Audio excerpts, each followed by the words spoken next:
లావణ్య. లవణ్య గారు ఏం చేస్తారండి మీరు? నేను టైలరింగ్ చేస్తాను ఇంట్లో. సో మరి కొత్త ప్రభుత్వం అయితే చూస్తున్నారు, చంద్రబాబు నాయుడు ప్రభుత్వం. నెల రోజులు అయిపోయింది కదా, మీకు ఎలా ఉంది ఈ నెల రోజుల్లో? ఏమన్నా మంచి చేశారనిపించిందా ఏంటి అసలు?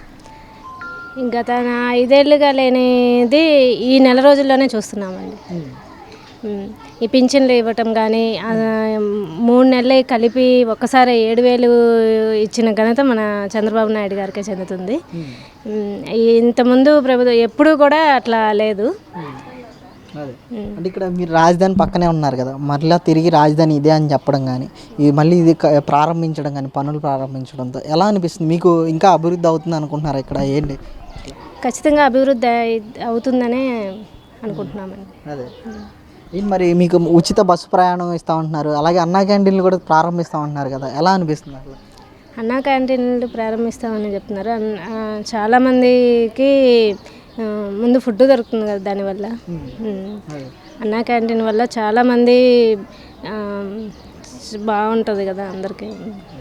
అంటే గతంలో టైలరింగ్ చేసిన వాళ్ళందరికీ 10,000 చొప్పున ఇచ్చానని చెప్పి జగన్మోహన్ రెడ్డి గారు మాట్లాడుతున్నారు. అక్క చెల్లెమ్మలందరికీ నేను డబ్బులు ఇచ్చాను, అకౌంట్లో వేసానని చెప్పి అన్నారు కదా, మరి మీకు ఉపయోగపడినాయా? మీరు అంటే మీరు అభివృద్ధి అవ్వడానికి కానీ ఏంటి అసలు? జగన్మోహన్ రెడ్డి ఇచ్చారన్నది తెలియదు కానండి. లోకేష్ గారు అయితే మాత్రం ఊరికే మిషన్లు ఇవ్వకుండా మనకి పని నేర్పించి మరీ మిషన్లు ఇవ్వటం చాలా గొప్పది. ఊరికే ఇచ్చేస్తే వాళ్ళకి ఏమొస్తుందండి పని?